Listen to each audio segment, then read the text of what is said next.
Welcome to Work Mom Says. Don't be an idiot. And now, here's your host, Work Mom. Hello, I'm Lori Joves. Thank you so much for joining me for this episode of Work Mom Says, Don't Be an Idiot. Today, we're going to talk about how to grow your resilience.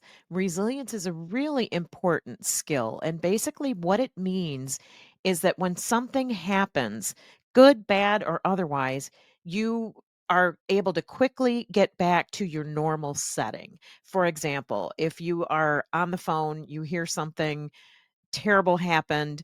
When you get off the phone, maybe you have a client meeting.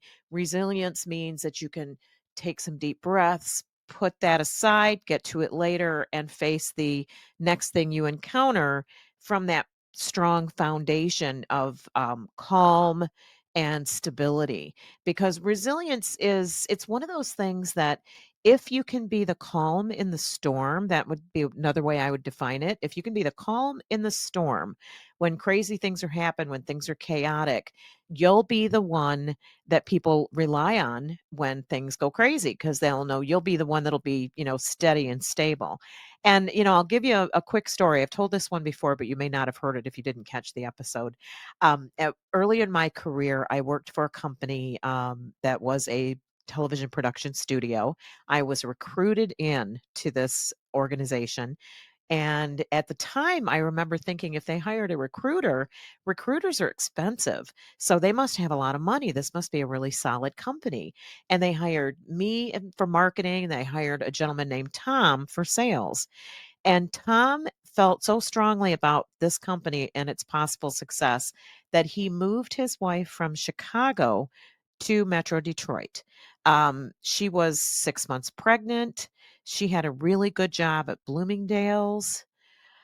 And about, I'd say 2 months after the hirings and, Tom and I were settling into our jobs, and there were about 20 other people at the company. It was a small company, but we were doing great, great work for big organizations, for automotive companies like Ford. Lots of great things were happening. And we found out that the major financial backer, the silent partner, had decided that they weren't profitable enough and they were losing money. And he needed to start making some cuts to the budget immediately. And one of the first things that he said he was going to do was start with the payroll budget. So he was going to meet with each one of us that same day. Now, keep in mind, the day before, we felt like everything was great, and then we get called in for an early morning meeting, and we're told that finances are really bad. And we are going to leave work that day knowing how much less we were going to get paid for our jobs. And now think about Tom. He just moved his wife from Chicago. She was a little against the move. She wasn't real happy about it. She went along, but she wasn't really happy about it. And Tom, all that day and over the next week while we figured out what was going to happen, was just calm as a cucumber. We couldn't believe it. We were like, "What, Tom, what's your secret?" Because, I mean, everybody else was just freaking out. How am I going to pay my bills? And what's going to happen? And Tom was like, just smooth and how's it going? I'm doing good. I'm hanging in there. We'll figure it out. So smooth. And I asked him one day, Tom, how do you do that? What is it that's keeping you so much calmer than the rest of us? And he said, I really love spy novels. I was like, what does that mean?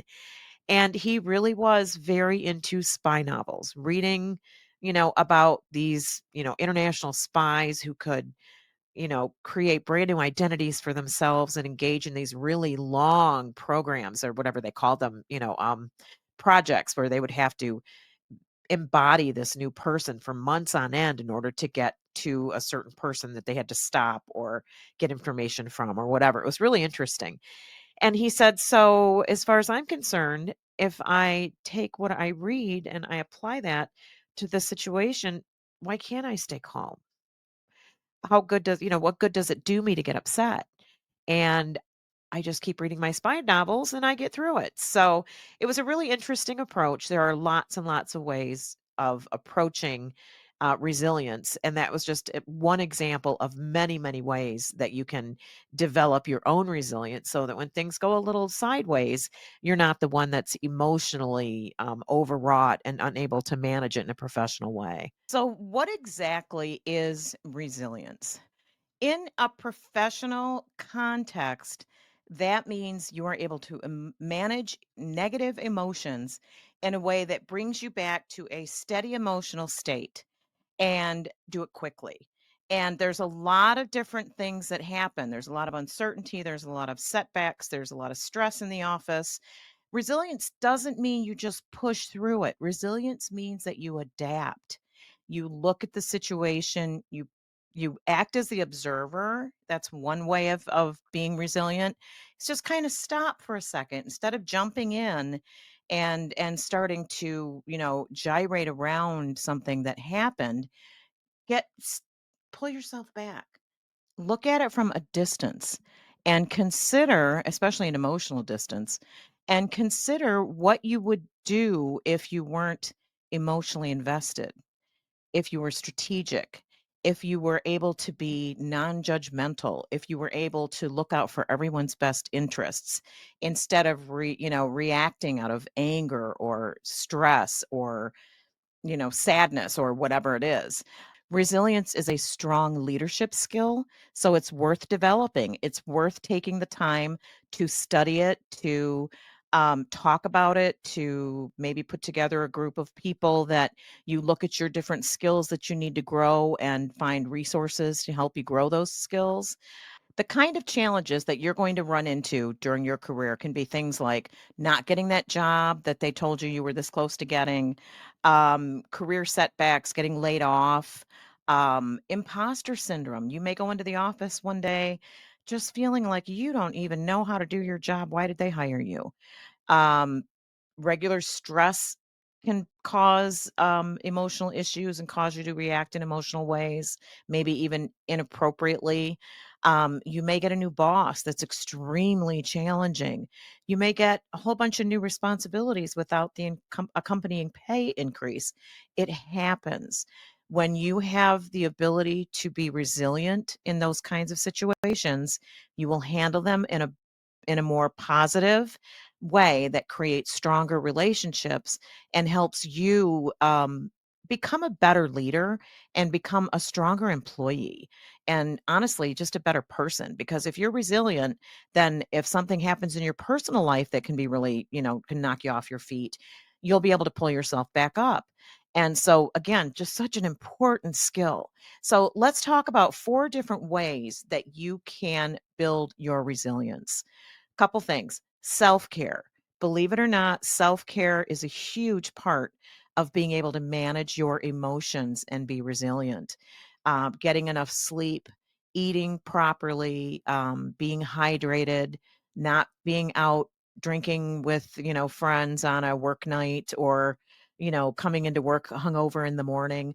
All those kinds of things are self-care, taking care of yourself so that you can bring your best physical self to the office that does translate to your emotions. And self-care also includes quiet time. If you're one of those people that you just run hard all week long, maybe you're in sales and you just run hard all week and you need to take the weekend to just power down and, lock to the couch and watch some Netflix, perfectly okay. Whatever you need to do to practice self care and get yourself back to an even keel will help you be resilient. The other thing that we can talk about is emotional regulation. One of the things that I would study early in my career is mood management and emotion management.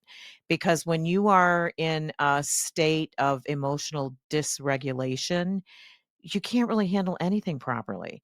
Let's say you were in a just having a bad day this morning and you woke up and there wasn't enough air in your tire and you had to fill that, and then you, oh my god, didn't have enough gas in your tank and you had to stop there. You went to Starbucks and the line was really long and you're just really annoyed, and you get to the office and somebody stops you and says, oh, that thing you turned in yesterday, it wasn't right, you'll have to do it again. Hmm.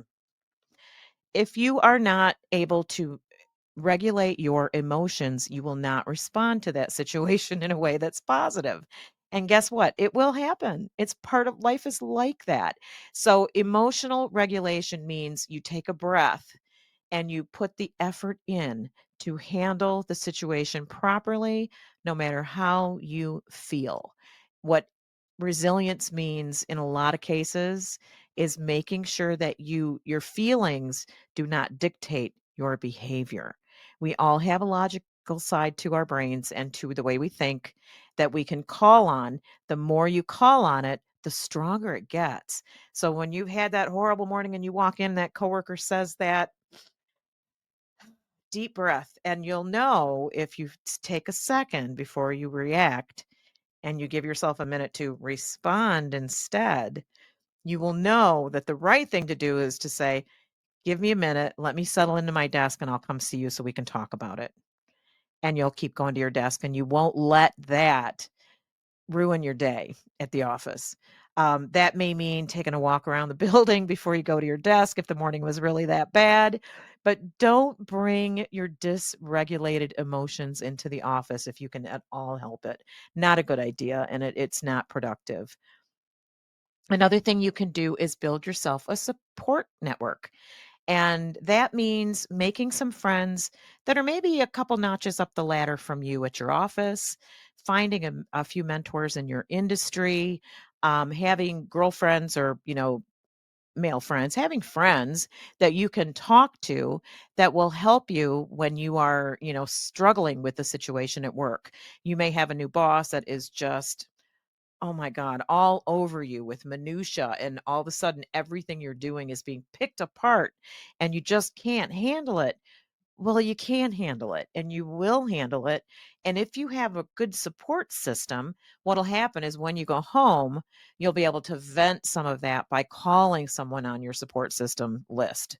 Whether it's your friend, whether it's your old boss, whoever it is that can help you kind of figure out what's going on, make sense of the spaghetti mess, and move forward in a positive way. So let's see, what else do we have here? Continuous learning. Another way to build resilience is continuous learning. And what that means is study it. Look, do a Google search, spend 15 minutes a week, do a Google search, how to grow your resilience. It will be so worth your while. Do that for 90 days, once a week, 15 minutes. You'll know everything there is to know about it. You'll know enough about it at that point to build your resilience. It's really not that hard. And one final way to build your resistance is to shift your mindset. And there's two things I'll recommend here that I really, really love. One is called reframing. And what that is consider this. There's what happens, and then there's what you tell yourself about what happened. And what you tell yourself about what happened is the framing that you're giving to that situation. For example, if I get a new boss and all of a sudden that new boss is just all over me and wants to see everything I do, I can frame that in many different ways. I can say, she doesn't think I can do my job. She thinks I'm incompetent. Or more positively, I can frame it as she just got here. She's trying to figure out how I do my job, how to best manage me, if my work, dovetails with her vision for how she wants the work done, those kinds of things. And that is a much more positive way of looking at that situation. And it is a form of resilience. Another way to reframe is to look at failures as learning opportunities. When something really crazy happens, instead of gyrating around it and going down the rabbit hole of self-hatred and all of that, immediately go to why did it happen? What did we learn? And how can we prevent it from happening in the future? And when you frame failures and mistakes as learning opportunities, it's a form of resilience. It helps you get past the negative feelings and into a much, much more productive mindset. Those are the tips I have for you today around resilience. I hope they're helpful. If you would like more career advice from Work Mom, I have a 40-year career in business. I would love to have you tune into my podcast on Spotify. I'm on YouTube. If you are watching this on YouTube, please hit the subscribe button. give me a like, help me spread the word. I am here to help young professionals learn how to play the emotional contact sport of business. I have a website at workmomsays.com where I have some blogs and a contact form if you'd like to suggest a guest or ask a question. I am also an open networker on LinkedIn. So if you have heard this podcast out in the wild, please feel free to connect with me on LinkedIn. I'd love to hear from you. So that's all I've got for you. I'll see you very soon. Thanks for listening to Work Mom Says. Don't be an idiot. For more information, you can email Work Mom at lori@workmomsays.com. That's Lori at workmomsays.com. And remember, Don't be an idiot.